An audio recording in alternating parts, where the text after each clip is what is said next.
میں بہت خوش ہوں آج ہمارے درمیان میں شہر مالیگاؤں کی ناک کہو یا شہر مالیگاؤں کے عالم ربانی کہو یا فیض سبحانی کہو، حضرت مفتی اسماعیل صاحب دامت برکاتہم بھی یہاں پر تشریف فرمائے، اللہ ان کے عمر میں برکت عطا فرمائے۔ اور اسی طریقے سے بہت سارے ہمارے بہت قریبی احباب جو بہت محنت کرتے ہیں، اور یہ سارا منظر ہمیں سامنے نظر آتا ہے، اس میں ہمارے سورت سے آنے والے حاجی جنید اورا والا ہے، اور مالیگاؤں کے میرے بہت ہی پیارے پیارے پیارے مرحوم رشید شیخانی کے بیٹے، بہت ہی پیارے بیٹے محمد حارث، وہ بھی یہاں پر موجود ہے، اور میرے بیٹے فراز بھی یہاں پر موجود ہے، اور ہمارے مفتی محمد علی جو ہے ان کے برادر نسبتی یعنی ان کے صالح جو ابھی آپ کے سامنے باتیں کر رہے تھے محمد حسین پنجوانی، وہ بھی یہاں ہمارے درمیان میں موجود ہے۔ میں تمام کا بہت شکریہ ادا کروں گا، اور میں اب سوچ رہا ہوں کہوں تو کیا کہوں، اس لیے کہ یہاں تو تحریر تقریر دونوں ہو گیا۔ سب سے پہلے ہمارے قاری صاحب نے اتنا اچھا قرات پڑھا، اور اس کے بعد میں پھر آزاد انور نے تو دھوم مچا دی۔ میں بہت سوچتا تھا، اب میں نتیجے پر آیا۔ آزاد انور توجہ، کہ جتنی جگہ میں پروگرام میں جاتا ہوں نا مولانا، جتنی جگہ پروگرام میں جاتا ہوں بڑے بڑے شاعر آتے ہیں، اور سب کو دیکھتا ہوں موسم ٹھنڈ ہو یا گرم ہو صدری پہن کر آتے ہیں، ٹھنڈ موسم ہو آزاد انور یا گرم موسم ہو صدری پہن کر آتے۔ میں کبھی کبھی چونکتا تھا کہ یہ صدری پہن کر کیوں آتے، اتنی گرمی چلچلاتی گرمی، اس میں صدری پہننے کی کیا ضرورت ہے؟ پھر مجھے معلوم ہوا کہ جب پڑھتے جاتے تو پیسے آتے جاتے تو ایک جیب ادھر ایک جیب ادھر ایک جیب ادھر ایک جیب ادھر، اس لیے آج میں بھی پہن کر آ گیا۔ مفتی اسماعیل صاحب آج میں بھی پہن کر آیا ہوں، آپ شروع فرمائیں گے تو میرا بیڑا پار ہو جائے گا۔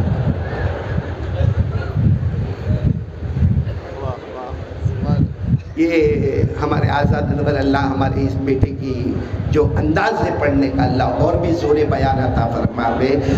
جی بھائی دیکھو، میں نے کہا نا کہ نکاح پر جو بولنا تھا، کیونکہ جب میں یہاں انٹر ہوا تو ہمارے مفتی حسنین صاحب اتنا اچھا نکاح پر بول رہے تھے، میں سوچا جو میں بولنے آیا تھا وہ تو وہ بول گئے، اب میں کیا بولوں گا۔ پھر ہمارے بھائی نے اتنا اچھا نکاح پر بیان کیا تو وہ بھی بہت اچھا، اور ہمارے مفتی اسماعیل صاحب کو تو نکاح اتنا پسند آیا کہ کتاب ہی لکھ ڈالی مفتی اسماعیل صاحب نے۔ تو اب میں بولوں تو کیا بولوں نکاح کے اوپر۔ اور ہمارا بیٹا حارث کہتا ہے آپ کے لیے وقت کی کوئی پابندی نہیں۔ میں نے کہا وقت کی پابندی نہیں، میری بیوی انتظار کر رہی ہے۔ خیر آپ سب سنیں گے انشاءاللہ۔ سب سے پہلے تو میں آپ کو یہ کہوں گا کہ یہ ہم گروپ ویڈنگ، یہ سمو لگن جو تقریباً 964 تک پہنچ گیا ہے، انشاءاللہ بہت جلدی ہم 1000 کا ٹارگٹ پورا کر لیں گے انشاءاللہ۔ میں ابھی یہاں جتنے نکاح پڑھانے والے تھے ان کو میں پھول پہنا رہا تھا، اس میں ایک شاید یہی تھے، آپ ہی تھے نا، آپ ہی تھے نا۔ ان کو میں نے جب پہنایا نا تو میرے کو کہتے ہیں میرا نکاح کا پہنا رہے ہو؟ میں نے کہا نکاح کا پہنایا ہوتا تو تیرے کو نہیں پہنا تھا، پہلے میں خود 4 پہنتا، میں اپنا سوچتا کہ تیری سوچتا۔ خیر ہم سب یہاں پر جمع ہے، اللہ تبارک و تعالیٰ سب بولے ہمارے جمع ہونے کو قبول فرمائے۔ میں ایک دعا پڑھاؤں گا رجب مہینے کی تاکہ ہم سب سنت کو زندہ کر لیں۔ ہمارے نبی صلی اللہ علیہ وسلم جب بھی رجب مہینہ انٹر ہوتا تھا ہمارے نبی ایک دعا مانگتے تھے، اور یہ دعا کا ایکسپیرینس کر لو، آپ کو 9 مہینے میں جو کاروبار میں برکت نہیں ہوئی ہوگی، آپ یہ دعا پڑھ لو، رجب مہینے میں آپ کو جان مال عمر میں برکت ملے گی، آنے والے شعبان مہینے میں جان مال عمر میں برکت ملے گی، اور اللہ ہم سب کو اطمینان سے رمضان تک پہنچائیں گے۔ کون سی دعا پورا مجمع میرے ساتھ میں پڑھے گا؟ ہمارے نبی پڑھتے تھے اللہم بارک لنا فی رجب و شعبان وبلغنا رمضان۔ چلو میں آپ کو پڑھاتا ہوں، اللہم، آواز نہیں آ رہی ہے، اللہم بارک لنا فی رجب و شعبان وبلغنا رمضان۔ میں کہتا ہوں یہ دعا رمضان کے کنارے تک پڑھتے جاؤ، بہت پیاری دعا ہے۔ 9 مہینے میں جو کاروبار میں برکت نہیں ہوئی، قسم اللہ کی اس دعا کی برکت سے برکت ہوگی۔ اور اگر آپ کو عربی میں یاد نہ ہو تو ترجمے میں 3 باتیں مانگے، اے اللہ رجب مہینے میں برکتیں نازل فرما، آمین بولو نا، اے اللہ رجب مہینے میں برکتیں نازل فرما، بولو آمین۔ اللہ آنے والے شعبان مہینے میں برکتیں نازل فرما، بولو آمین۔ اور اللہ ہم سب کو اطمینان سے رمضان تک پہنچا دے، بولو آمین۔ تو یہ دعا ہم باقاعدہ مانگتے رہیں گے۔ اللہ رجب مہینہ ہو تو بھی برکت والا مہینہ، اللہ شعبان مہینہ تو بھی برکت نازل فرما، اور اللہ ہم سب کو اطمینان سے رمضان تک پہنچا دے، بولو آمین۔ اب میں آ رہا ہوں اس بات پر کہ یہ گروپ ویڈنگ کیوں ہوتا؟ کتنے لوگ کہتے ہیں یہ سمو لگن، یہ گروپ ویڈنگ، یہ اجتماعی نکاح، یہ کیا ہے؟ کیا قرآن حدیث سے ثابت ہے؟ آج میں آپ کو بتانا چاہتا ہوں، لیکن تھوڑا سا میں آگے چلوں گا۔ میرے پیاروں سچ بتانا، یہ کون سا مہینہ؟ ساتھ میں کہو نا، کون سا مہینہ؟ رجب مہینہ۔ اور اس مہینے میں ہمارے آقا، بولو نا، محمد رسول اللہ صلی اللہ علیہ وسلم کو معراج نصیب ہوئی، اور ایسی معراج اللہ تبارک و تعالیٰ نے عطا فرمائی کہ ہمارے آقا محمد رسول اللہ صلی اللہ علیہ وسلم معراج کے سفر میں ایک سٹاپ آیا جس کو کہتے کوہ طور۔ بولو کیا کہتے؟ کوہ طور۔ تو حضرت جبرائیل علیہ السلام ساتھ میں تھے۔ حضرت جبرائیل علیہ السلام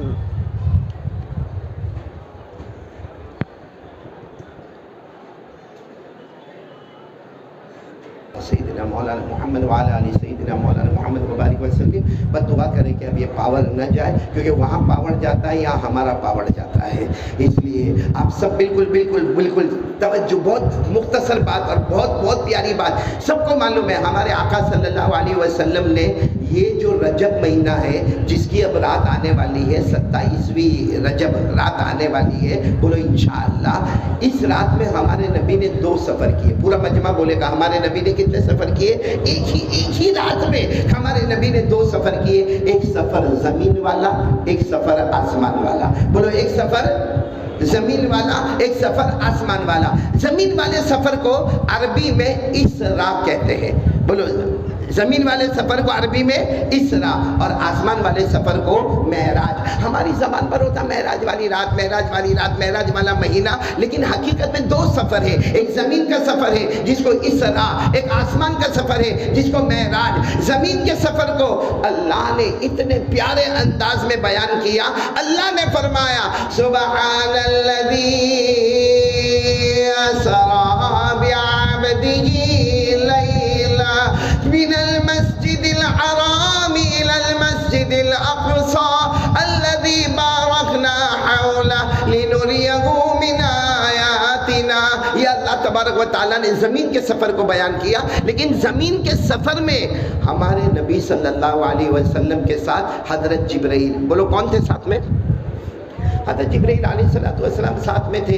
ایک جگہ آئی جہاں رکنا، کئی جگہ پر ہمارے نبی رکے ہیں زمین کے سفر پر۔ ایک جگہ آئی، پہاڑ آیا، بولو کیا آ گیا؟ پہاڑ آ گیا۔ حضرت جبرائیل علیہ السلام نے فرمایا میرے محبوب یہاں 2 رکعت نماز پڑھ لیجئے۔ ہمارے نبی صلی اللہ علیہ وسلم نے 2 رکعت نماز پڑھی۔ پھر ہمارے نبی نے پوچھا یہ پہاڑ؟ کہا یہ کوہ طور ہے، حضرت موسیٰ یہیں پر آتے تھے اور اپنے اللہ سے بات کرتے تھے، بولو سبحان اللہ۔ یہیں پر حضرت موسیٰ آتے تھے، یعنی کوہ طور، اور کس سے بات کرتے تھے؟ کہا اللہ نے فرمایا وَنَادَيْنَاهُ مِن جَانِبِ الطُّورِ الْأَيْمَنِ وَقَرَّبْنَاهُ نَجِيًّا۔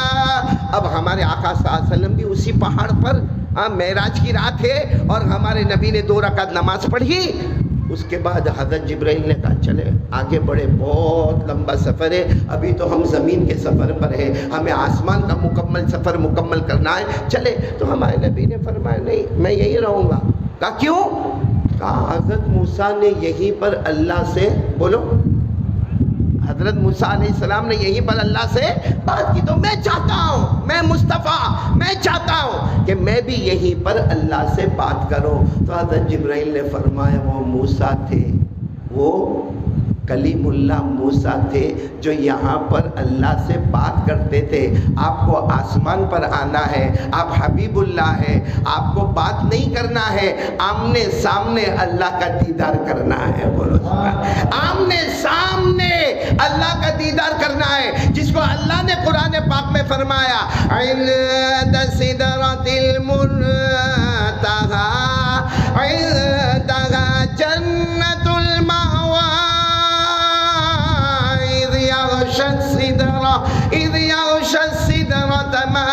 عائشہ ما زاغ البصر وما طغى. ہمارے نبی عرش پر، پورا مجمع بولے گا ہمارے نبی عرش پر، اور فیصلہ ہوا میرے مصطفیٰ آپ سے پہلے یہاں کوئی آیا نہیں اور آپ کے بعد کوئی آئے گا نہیں. مجھے یہ بتانا ہے کہ ہمارے نبی صلی اللہ علیہ وسلم کی شان، ہمارے نبی کی عظمت، ہمارے نبی کی منقبت. ارے میرے دوستو، اس سے بڑھ کر ہمارے نبی کی کیا شان ہوگی کہ ہمارے نبی صلی اللہ علیہ وسلم اللہ کی رحمت میں، بولو ہمارے نبی صلی اللہ علیہ وسلم اللہ کی رحمت میں، لیکن ہمارا عقیدہ ہے آپ اپنے روضہ مبارکہ میں زندہ ہے.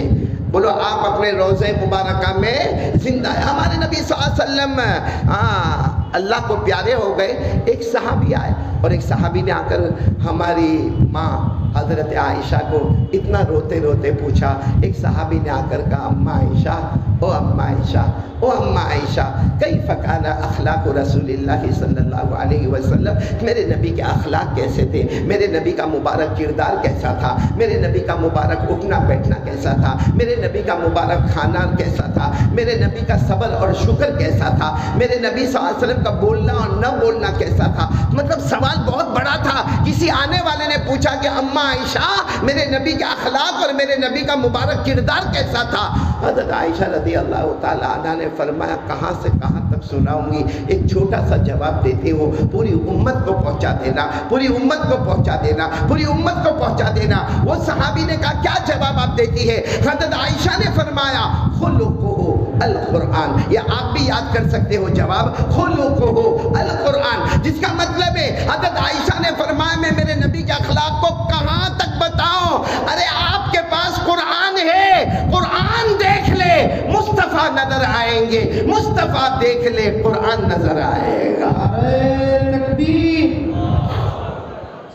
ساتھ میں بولے نا، قرآن دیکھ لے مصطفیٰ نظر آئے گا، مصطفیٰ دیکھ لے قرآن نظر آئے گا. کتنے لوگ کہتے ہیں نا کہ ہم نے نبی کو دیکھا نہیں. میں کہتا ہوں تیرے گھر میں قرآن ہے یا نہیں؟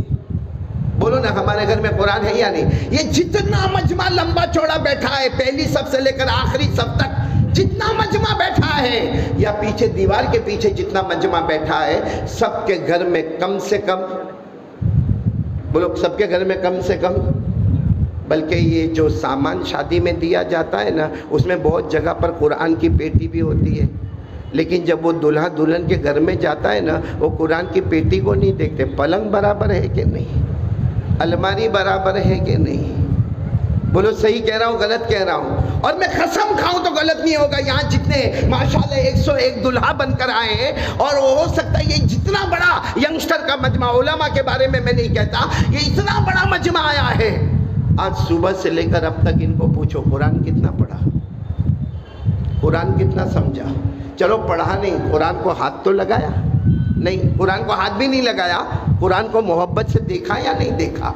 ہم کتنے گرے ہوئے مسلمان ہیں کہ حضرت عائشہ رضی اللہ تعالیٰ عنہ نے فرمایا قرآن دیکھ لے مصطفیٰ نظر آئیں گے، مصطفیٰ دیکھ لے. بولو میرا ساتھ دو گے انشاءاللہ؟ نہیں ساتھ دو گے انشاءاللہ؟ سبحان اللہ بولتے جاؤ گے نا. ایک طرف قرآن، ایک طرف مصطفیٰ. بولو ایک طرف قرآن، ایک طرف مصطفیٰ. جس نے قرآن کو دیکھا اس نے مصطفیٰ کو دیکھا، جس نے مصطفیٰ کو دیکھا اس نے قرآن کو دیکھا. بلکہ میرے پیاروں، قرآن و حدیث کی روشنی میں اگر اللہ تبارک و تعالیٰ نے قرآن کو 30 پاروں میں بند کیا، اگر اللہ تبارک و تعالیٰ نے قرآن کو 30 پاروں میں بند کیا، تو اسی اللہ نے ہمارے مصطفیٰ کو حجرہ عائشہ میں موجود کر دیا. اگر اللہ تبارک و تعالیٰ نے قرآن کو بالا بنایا، مصطفیٰ کو بھی بالا بنایا، قرآن کو اعلیٰ بنایا، مصطفیٰ کو بھی اعلیٰ بنایا، قرآن کو نرالا بنایا، مصطفیٰ کو بھی نرالا بنایا. قرآن کو اللہ نے حسین بنایا، مصطفیٰ کو بھی اللہ نے حسین بنایا. قرآن کو 30 پاروں والا بنایا، مصطفیٰ کو والضحیٰ والا چہرے والا بنایا. اللہ تبارک و تعالیٰ نے قرآن کو کتابوں کا سردار بنایا، تو مصطفیٰ کو نبیوں کا. اگر اللہ نے قرآن کو واعظ بنا دیا تو مصطفیٰ کو واعظ بنا دیا، قرآن کو نصیحت بنایا تو مصطفیٰ کو ناصح بنا دیا، قرآن کو وصیت بنا دیا تو مصطفیٰ کو واصی بنا دیا، اگر اللہ نے قرآن کو متن بنایا تو مصطفیٰ کو شرح بنایا۔ آخری جملہ، اگر اللہ نے قرآن پاک کو متن بنایا تو مصطفیٰ کو شرح بنایا، مگر جس نے قرآن کو پڑھا وہ قاری بن گیا، جس نے مصطفیٰ کو پڑھا وہ صحابی بن گیا۔ ہمارے نبی کا مقام بہت اونچا ہے میرے پیاروں، اور سچ بتانا ہمارے نبی سے بڑھ کر سچا۔ یہ تو الگ بات ہے کہ ہم نبی سے محبت نہیں کرتے، ورنہ اللہ نے ہمارے نبی سے اتنی محبت کی۔ پورے قرآن کریم میں 3 لاکھ سے زیادہ حروف ہیں۔ پورے قرآن میں حروف کتنے ہیں؟ 3 لاکھ سے زیادہ۔ اور جب اللہ کو اپنے مصطفیٰ کو پکارنا ہے، اللہ نے نام سے نہیں پکارا۔ بولو، اللہ نے نام سے پکارا؟ پورے قرآن میں اللہ نے فرمایا یا محمد نہیں، پورے قرآن میں فرمایا یا احمد نہیں، ہاں نام کا ذکر کیا مگر نام سے پکارا نہیں۔ اتنے نام کا اللہ نے احترام کیا، بلکہ اللہ نے ہم کو بھی کہا، صحابہ کرام کو بھی اللہ نے فرمایا یا ایھا الرسول کہہ دو، اے اللہ کے رسول کہہ دو، اللہ کے نبی کہہ دو، مزمل کہہ دو، مدثر کہہ دو، طٰہٰ کہہ دو، یاسین کہہ دو۔ مگر صحابہ کو بھی اللہ نے فرمایا میرے نبی کو نام سے مت پکارنا، نام سے پکارو گے تو ان کی شان میں گستاخی ہو جائے گی۔ بولو سبحان اللہ۔ اللہ نے فرمایا لا تجعلوا دعاء الرسول بینکم کدعاء بعضکم بعضا۔ اللہ نے فرمایا میرے مصطفیٰ کو کبھی نام سے مت پکارنا۔ میرے دوستو، آج ہم نے نبی کا نام نہیں، ہم نے نبی کی شان کو بھی سامنے نہیں رکھا، نبی کے کام کو بھی ہم نے سامنے نہیں رکھا۔ میرے پیاروں، کتنے خرافات ہو رہے ہیں۔ کیا ہمارے مالیگاؤں میں نہیں ہو رہا میرے پیاروں؟ کیا نہیں ہو رہا؟ دارو پیا جا رہا ہے، مالیگاؤں میں میرے پیاروں جوا کھیلا جا رہا ہے۔ مالیگاؤں جس کو کہا جاتا ہے کہ یہ ایک اسلامک جگہ ہے، یہ ایمان والی جگہ ہے، یہ احسان والی جگہ ہے، یہ تقوی والی جگہ ہے، یہاں مسجدوں پر مسجدیں آباد ہے، یہاں مدرسوں پر مدرسے آباد ہے۔ شاید پورے ہندوستان میں اتنے ختم بخاری نہیں ہوتے ہوں گے جتنے شہر مالیگاؤں میں ختم بخاری ہوتے ہیں، جتنا حدیث پڑھا جاتا ہے، جتنے بڑے بڑے مدرسے قائم ہوتے ہیں۔ لیکن میرے جوانوں، یہ کیا معاملہ ہے؟ یہ کب تک ہمارا دارو پینے والا معاملہ، جوا یعنی دارو کا نشہ، جوئے کا نشہ، اور سب سے بڑا گندا نشہ اگر ہمارے جوانوں میں آیا ہے وہ موبائل کا نشہ۔ دارو والا دارو پیتا ہے، اسے معلوم ہے میں گناہ کرتا ہوں، جوا والا جوا کھیلتا ہے، اسے معلوم ہے میں گناہ کرتا ہوں، شاید بڑی راتوں میں اللہ کے سامنے روئے گا اور اللہ اس کے گناہ کو معاف کر دے گا، لیکن موبائل والے کو تو معلوم ہی نہیں کہ میں گناہ کرتا ہوں۔ حالانکہ اللہ کی قسم موبائل میں زنا ہوتا ہے، موبائل میں چوری ہوتی ہے، موبائل میں بیاج کا کاروبار ہوتا ہے، موبائل میں گندا لین دین ہوتا ہے، موبائل میں ایپیسوڈ پر ایپیسوڈ دیکھا جاتا ہے، موبائل پر گندی پکچریں دیکھی جاتی ہے، موبائل پر سنیپ چیٹنگ ہوتا ہے، ہمارا فیس بک ناپاک ہوتا ہے، ہمارا انسٹاگرام ناپاک ہوتا ہے، ہم لوگوں پر تہمتیں لگاتے ہیں، موبائل پر ہم غیبت کرتے ہیں، موبائل پر ہم چغلی کرتے ہیں۔ ارے یہ موبائل کی وجہ سے ڈر لگتا ہے کہیں ہمارے ماؤں کے پاؤں کے نیچے سے اللہ نے جنت کو نکال تو نہیں دیا۔ ہمارے موبائل کی گناہ کی وجہ سے کہیں ہمارا ابا جو جنت کا دروازہ تھا وہ دروازہ ٹوٹ تو نہیں گیا، کہیں ہمارے موبائل کی وجہ سے ہماری بیوی کا ہم پر سے بھروسہ ختم تو نہیں ہو گیا۔ اس لیے میرے پیاروں، یہ ہم مالیگاؤں شہر میں ہیں، یہ مالیگاؤں شہر ایک آئیڈیل ہے، ایک نمونہ ہے، دوسروں کے لیے نمونے والا شہر۔ اگر ہمارا جو ستون ہے وہی جب لڑکھڑا جائے گا تو باقی چھوٹی چھوٹی عمارتیں بہت جلدی لڑکھڑا جائے گی۔ اس لیے مالیگاؤں والوں، اللہ نے آپ کو بہت مبارک جگہ پر رکھا ہے، آپ کو علماء کے درمیان میں رکھا ہے، آپ کو دعوت و تبلیغ کے درمیان میں رکھا ہے، اللہ نے آپ کو مرکزی حیثیت میں رکھا ہے، اللہ نے آپ کو بڑے بڑے اکابرین دیے ہیں، اللہ نے آپ کو بڑے بڑے مدارس اور مکاتب اور خانقاہیں دی ہیں، اللہ نے آپ کے لیے بخاری کے ختم کے بہت سارے جلسے رکھے ہیں۔ پھر بھی اگر ہمارے مالیگاؤں میں، شہر میں، اور میرے دوستو یاد رکھنا، جب ہم ایک بات یاد رکھنا، اگر ہم نے قرآن کو تھام لیا، بولو سبحان اللہ، اور ہم نے ہمارے نبی کے طریقے یعنی نماز کو تھام لیا. کون کون تیار ہے؟ ہاتھ اوپر کرے، ہاتھ اوپر کرے. بولو تھامیں گے نہیں انشاءاللہ؟ قسم اللہ کی. ہمارے نبی فرماتے دنیا بھی تیری ہوگی، آخرت بھی تیری ہوگی. اور اگر ہم نے قرآن کو چھوڑا اور نماز کو توڑا، یاد رکھنا خزی فی الحیات الدنیا، اللہ دنیا میں ذلیل کرے گا. وَيَوْمَ الْقِيَامَةِ يُرَدُّونَ إِلَىٰ أَشَدِّ الْعَذَابِ، اور قیامت کے دن جہنم کے سوا کوئی راستہ نہیں ہوگا. اس لیے میرے پیاروں، میں آپ کو کہوں گا کہ اللہ نے تو نبی کے نام کا بھی احترام کیا. پیدا کرنے والا اللہ رب کائنات وہ خود مصطفیٰ کے نام کا احترام کرے اور ہم مصطفیٰ کی نماز کا بھی احترام نہ کریں. ایک بادشاہ گزرے، دیکھو بات یاد آئی تو میں بتاتا ہوں. بادشاہ سلطان ناصر الدین، کیا نام بولو نا؟ سلطان ناصر الدین. ان کے خادم تھے، وہ خادم کا نام تھا محمد تاج الدین. خادم کا نام تھا محمد تاج الدین. اب سلطان ناصر الدین کو اپنے خادم سے اتنی محبت تھی، کچھ بھی کام ہوئے نا محمد تاج الدین پانی لے کر آنا، محمد تاج الدین یہ کام کرنا، محمد تاج الدین یہ کام کرنا، محمد یہ کام کرنا، محمد یہ کام کرنا. ایک دن سلطان ناصر الدین نے کہا تاج الدین یہ کام کرنا ہے، یعنی محمد نہیں کہا، صرف کیا فرمایا؟ تاج الدین یہ کام کرنا. خیر خادم نے اپنا کام کر لیا، لیکن وہ خادم کو ایسا جھٹکا لگا، جوان لڑکے تھے، جھٹکا لگا کہ آج میرے بادشاہ نے مجھے تاج الدین کہا، مجھے محمد تاج الدین نہیں کہا. بس وہ اسی طرح اپسیٹ ہو کر، ناراض ہو کر اپنے گھر چلا گیا. اب بادشاہ پوچھتے رہے کہ وہ بھائی وہ محمد تاج الدین کہاں ہے، محمد تاج الدین کہاں ہے، محمد تاج الدین کہاں ہے. 1 دن ہو گیا، 2 دن ہو گئے، 3 دن ہو گئے. ارے کہا جاؤ، اگر وہ مجھ سے ناراض ہے تو ان کو بلاؤ، میں ان سے معافی مانگ لوں گا. جب وہ آئے تو کہا بیٹا کیوں ناراض ہو گئے؟ حالانکہ سلطان ناصر الدین بادشاہ تھے. کہا بیٹا تم مجھ سے کیوں ناراض ہو گئے؟ کہا میں اس لیے ناراض ہو گیا، آپ جب بھی مجھے بلاتے تھے محمد محمد محمد کہہ کر پکارتے، اس دن آپ نے مجھے صرف تاج الدین کہا، مجھے لگا کہ آپ کو مجھ سے کوئی تکلیف پہنچی ہے، اس لیے میں چلا گیا. آپ نے محمد نہیں کہا، آپ نے صرف تاج الدین کہا. سلطان ناصر الدین کی آنکھوں میں آنسو آ گئے. کہا جب سے میں نے ہوش سنبھالا محمد نام میں نے بغیر وضو کے ادا ہی نہیں کیا ہے.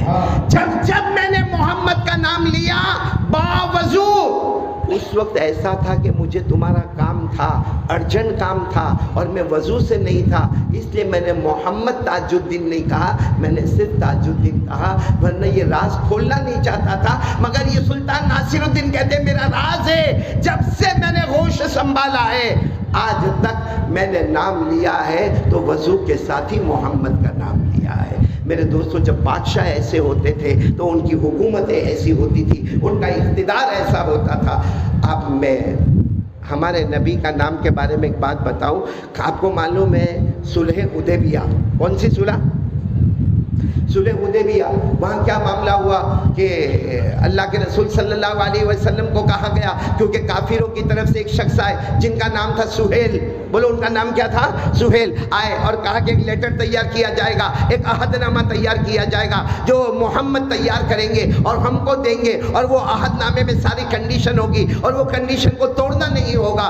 جب ہمارے نبی صلی اللہ علیہ وسلم نے وہ عہد نامہ تیار کیا تو ہمارے آقا صلی اللہ علیہ وسلم نے حضرت علی کو کہا، کیونکہ ہمارے نبی کو لکھنا بولو نہیں آتا تھا، پڑھنا وہ الگ بات ہے، اللہ نے علم کا سمندر بنایا تھا، لیکن ہمارے نبی کو لکھنا پڑھنا اللہ نے فرمایا وَمَا كُنْتَ تَتْلُو مِنْ قَبْلِهِ مِنْ كِتَابٍ وَلَا تَخُطُّهُ بِيَمِينِكَ إِذًا لَارْتَابَ الْمُبْطِلُونَ. اب ہمارے نبی کو لکھنا پڑھنا نہیں آتا. ہمارے نبی نے حضرت علی کو کہا حضرت علی عہد نامہ تیار کرو اور اوپر لکھو محمد رسول اللہ، یعنی محمد اللہ کے رسول کی طرف سے یہ عہد نامہ سامنے والوں کو دیا جائے گا. اب کافروں کی طرف سے جو آئے تھے ان کا نام تھا سہیل. انہوں نے جب عہد نامے کو پڑھا تو کہا محمد رسول اللہ ہٹا دو، اس کو مٹا دو، کیونکہ اگر ہم آپ کو رسول مانتے تو ہم آپ کی مخالفت ہی نہ کرتے. لکھو محمد بن عبداللہ. محمد بن، آپ اپنے ابا مرحوم کا نام لکھے محمد بن عبداللہ. ہمارے نبی نے حضرت علی کو بلایا اور حضرت علی کو بلا کر کہا کہ علی ذرا ایک تھوڑی چینجز کرنا ہے، وہ رسول اللہ کو ہٹا دینا ہے اور اس کی جگہ پر محمد بن عبداللہ. میرے پیارو حضرت علی جو روئے ہیں، رو کر کہا میرے پیارے نبی آپ گردن کٹانے کے گردن کٹا دوں گا مگر آپ کا رسول اللہ نام لکھا ہوا میں اپنے ہاتھوں سے نہیں مٹا سکتا۔ بار بار ہمارے نبی نے فرمایا علی اس میں کیا حرج ہے، رسول اللہ مٹا دو، لکھ دو محمد بن عبداللہ۔ حضرت علی نے کہا میرے اللہ کی قسم آپ میرے نبی ہیں، آپ کا حکم میرے سر آنکھوں پر ہے، مگر رسول اللہ میں اپنے ہاتھوں سے نہیں مٹا سکتا، یہ آپ کے نام کی توہین ہے۔ آخر میں ہمارے نبی نے رسول اللہ اپنے مبارک ہاتھوں سے مٹایا، پھر حضرت علی نے لکھا محمد بن عبداللہ۔ یہ وہ صحابہ تھے جو نبی کے نام کا احترام کرتے تھے کہ جان دے دوں گا لیکن میرے نبی کے نام مبارک میں آنچ نہیں آئے گی۔ اور آج ہم نے نبی کی شریعت کو کھلواڑ بنایا ہے۔ یہ شادی یہ کیوں کیا جاتا ہے؟ یہ کیوں کیا جاتا ہے؟ صرف ایک حدیث پہ عمل کرنے کے لیے، کیونکہ ہمارے یہاں شادی میں جو دھوم دھام ہوتی ہے، اتنا بڑا مسئلہ ہمارے یہاں کھڑا ہوتا ہے کہ لڑکی کا باپ رات رات بھر روتا ہے کب میری لڑکی کا نکاح ہوگا، میں تو غریب ہوں، میں تو مسکین ہوں، میں تو لاچار ہوں، میں مجبور ہوں، میرا تو چھوٹا سا کاروبار ہے، میں کہاں جہیز لا کر دوں گا، میں میری بیٹی کا کب ہاتھ پیلے کروں گا، اور اس کے بعد پھر نکاح میں اتنا مانگا جاتا، اتنا مانگا جاتا، اتنا مانگا جاتا۔ ابھی مجھے برابر عدد یاد نہیں، لیکن کچھ دن پہلے کسی نے مجھے کہا مولانا آپ مالیگاؤں جا رہے ہیں، آپ کو معلوم ہے مالیگاؤں میں کتنی عورتیں طلاق والی ہے، آپ کو معلوم ہے مالیگاؤں میں کتنی بیوہ عورتیں ہیں، آپ کو معلوم ہے مالیگاؤں میں کتنی کنواری ہے۔ اس نے پورا عدد بتایا، مجھے اس وقت عدد یاد نہیں، لیکن میں چونک گیا۔ میں نے کہا اس کی وجہ کیا؟ کہا اس کی وجہ یہی کہ لڑکی کے باپ کے پاس پیسہ نہیں ہوتا تو لڑکی کا نکاح نہیں ہوتا۔ ہمارے نبی نے کیا ہم کو یہ سکھایا ہے؟ صرف پیسہ دولت یہی ہمارے نبی نے ہم کو سکھایا؟ میرے پیارو میں صحیح کہہ رہا ہوں، جتنا ہم کو اپنوں نے لوٹا ہے غیروں نے نہیں لوٹا ہے، جتنا اپنوں نے دھوکہ دیا ہے غیروں نے اتنا دھوکہ نہیں دیا۔ میں پورے مجمع سے پوچھنا چاہتا ہوں کتنے لوگ ایسے ہیں جو لوگوں سے قرض لے کر بیٹھے ہیں اور پیسہ نہیں چکاتے، لوگوں سے قرض لے کر بیٹھے ہیں اور جب لینے جاتے ہیں نا، بھائی بہت حالت خراب ہے، ایک 20,000 روپیہ دے دینا، ایک 25,000 روپیہ دے دینا، کب دے گا واپس کب دے گا؟ کہتا بس 4 دن میں میری پگار آئے گی، میں دیکھو آدھا پیسہ یہ مہینے میں دے دوں گا، آدھا پیسہ دوسرے مہینے میں دے دوں گا، بس تو اتنا میرے کو دے دے۔ میرے پیارو اللہ کی قسم کھا کر کہتا ہوں 4 5 سال ہو گئے، 15,000 وہ 20,000 واپس نہیں آئے۔ اس کے ہاتھ میں نیا موبائل آیا، اس کے بیوی کے ہاتھ میں نئی انگوٹھی آئی، اس کے گھر میں LCD ٹی وی آیا، اس کے گھر میں کلر ہوا، اس کے گھر میں فرنیچر آیا، مگر جس کا قرض تھا اس کا قرض، اور اگر مانگنے بھی جاوے نا دے دوں گا نا، مرنے سے پہلے دے دوں گا، کھا جاؤں گا کیا، اور کوئی تو کیا نہیں دوں گا، جا کیا اکھاڑ لے گا، کیا اکھاڑ لے گا؟ بولو صحیح ہے کہ نہیں؟ صحیح ہے کہ نہیں؟ ہمارے نبی صلی اللہ علیہ وسلم کے سامنے جنازہ تیار ہے مدینہ پاک میں، اور ہمارے نبی نے حکم دیا صفے لگاؤ۔ اب مدینہ پاک میں صفے لگ گئی، جنازے کی نماز ہونی ہے۔ ہمارے نبی صلی اللہ علیہ وسلم قریب ہے کہ اللہ اکبر جنازے کی نماز شروع کرنے والے، اچانک ہمارے نبی نے پوچھا علیہ قرض، یہ جو میت سویا ہے ان کے اوپر کوئی قرضہ ہے کہ یہ دے سکتا تھا پھر بھی نہیں دیا؟ پیچھے سے کچھ لوگوں نے ہاتھ اٹھایا، ہاں اللہ کے رسول ہمارا قرضہ باقی ہے، دے سکتا تھا مگر نہیں دیا۔ وہاں سے کسی نے ہاتھ اٹھایا، میرا بھی قرضہ باقی ہے، دے سکتا تھا مگر نہیں دیا۔ ہمارے نبی وہاں سے ہٹے، کہا میں ایسے امتی کے جنازے کی نماز نہیں پڑھاؤں گا، صلوا علی صاحبکم، جاؤ تم میں سے کوئی جنازے کی نماز پڑھا لے ہوئے۔ وہ تو اچھا ہوا ہمارے نبی 10 قدم چلے گئے، حضرت علی دوڑے، ایک روایت میں حضرت ابو قتادہ گئے اور جا کر کہا اللہ کے رسول پڑھا دو نا۔ ہمارے نبی نے فرمایا نہیں، قرض تھا اور پھر ادا نہیں کیا۔ حضرت علی حضرت ابو قتادہ نے کہا ہم ادا کر لیں گے نا، جن کا قرض ہے ہم اپنی طرف سے ادا کر لیں گے، لیکن آپ اپنے جنازے کی نماز تو پڑھائے۔ پھر ہمارے نبی نے جنازے کی نماز پڑھائی، لیکن پڑھانے کے بعد کا قیامت تک آنے والا میرا امتی سن لے کہ جس کے ذمے قرض باقی ہو ادا کر سکتا ہو اور ادا نہ کرے، اگر نبی اس کے زمانے میں ہوں گے تو اس کے جنازے کی نماز نہیں پڑھائیں گے۔ میرے پیارو اپنے اخلاق بناؤ، اللہ تبارک و تعالی ہم سب کو عمل کی توفیق عطا فرمائے۔ بس میں نکاح کے بارے میں اتنا کہوں گا، جیسے ہمارے مولانا نے بہت اچھا کہا کہ میاں بیوی میں آپس میں کیا ہونا چاہیے؟ جوڑ، انڈرسٹینڈنگ، سمجھنا. بھائی 101 دلہا سمجھ رہے ہیں نا آپ لوگ؟ اور میں ضرور کہتا ہوں آپ کی بیوی آپ سے لڑے گی. ابھی تو آپ کو ہے نا، ابھی آپ بیوی کو لے، مفتی اسماعیل صاحب ابھی اپنی بیوی کو لے کر جائیں گے نا 3-4 دن تک، جنید بھائی او جنید بھائی، ایسا لگے گا حور کو لے کر آئے، حور کو. وہ معلوم ہے ایک آدمی، او مفتی حسنین صاحب آپ تو اتنے شریف ہیں، آپ کا بیان بھی اتنی شرافت سے بھرا ہوا رہتا ہے، لیکن سن لو، آپ کا کام آئے تو کام نہیں، کام تو نہیں آئے گا. وہ ایک آدمی کسی قبر پہ جا کے رو رہا تھا. کہاں رو رہا تھا؟ اب میرے جیسا کوئی قبرستان میں گیا، دیکھا کہ قبر پہ دھاڑے مار مار کے رو رہا ہے. ہم کو ایسا لگا اس کی ماں کی قبر ہوگی. ارے بولو نا، کس کی قبر ہوگی؟ ماں کی قبر ہوگی. تو میں نے دھیرے سے اس کے کندھے پہ ہاتھ رکھا. اللہ تیری مرحومہ ماں کی مغفرت فرما ہے. ماں یاد آتی ہے، ماں کی قبر پہ رو رہا ہے. کہا نا میری اماں کی قبر نہیں ہے. چوکا. میں نے کہا ابا کی ہوگی. میں نے کہا اللہ تیرے مرحوم ابا کی مغفرت فرماوے. کہا ابا کی قبر نہیں ہے. میں سوچا، میں نے کہا اس کی بیٹی کا انتقال ہوا ہوگا، بیٹے کا انتقال ہوگا. میں نے تیری بیٹے کی قبر ہے. کہا نا بیٹی کی قبر بھی نہیں ہے، بیٹے کی قبر بھی نہیں ہے. میں نے کہا کوئی تیرا جگری دوست ہوگا اس کی. کہا نا میرے جگری دوست کی قبر بھی نہیں ہے. اب میرا دماغ گیا. میں نے کہا جب تیری امی نہیں، تیرا ابا نہیں، تیری بیٹی نہیں، تیرا بیٹا نہیں، تیرا جگری دوست نہیں، تو یہ قبر کے سامنے بیٹھ کے دھاڑے مار مار کے کیوں روتا ہے؟ کہا میری بیوی کے پہلے شوہر کی قبر ہے. میری بیوی کے، سمجھنا، پہلے شوہر کی قبر ہے. کہا تیری بیوی کا پہلا شوہر، اس میں تیرے کو اتنا رونے کی کیا ضرورت ہے؟ کہا اس لیے روتا ہوں کمبخت مر گیا، مصیبت میرے سر چھوڑ کے چلا گیا. ہنس لو ہنس لو. اب میں پوائنٹ پر آ جاؤں. توا گرم ہو گیا، اب روٹی پکانے پر آ جاؤں میں.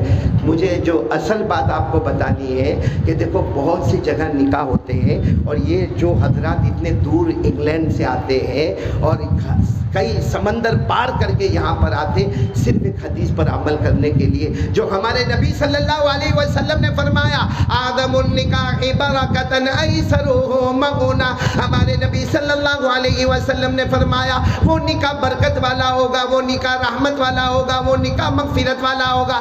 ارے کہہ دو وہ نکاح میں میاں بیوی میں بہت محبت ہوگی جہاں روپیہ پیسہ کم خرچ کیا گیا ہوگا. اس لیے میں سارے مالیگاؤں والوں سے اپیل کرتا ہوں کہ سمو لگن کا یہ مطلب نہیں ہے کہ یہاں جو نکاح ہوا ایک سادگی کے ساتھ نکاح ہو گیا، ایک 35,000 کا ان کو جہیز دے دیا گیا، یا کچھ بھائیوں نے مدد کیا تو اور تھوڑا زیادہ دے دیا گیا. لیکن ہم کو ہمارے گھر میں چاہے امیر ہو، چاہے غریب ہو، چاہے ایجوکیٹڈ ہو، چاہے ان ایجوکیٹڈ ہو، ہر ایک ذمہ داری بنائے. کیونکہ ہمارے نکاح میں 10 لاکھ 20 لاکھ 30 لاکھ، ارے اتنے پیسوں میں تو کتنی بیواؤں کے گھر بس جائے، کتنے طلاق والیوں کے گھر بس جائے، کتنے غریبوں لڑکیوں کے گھر آباد ہو جائے.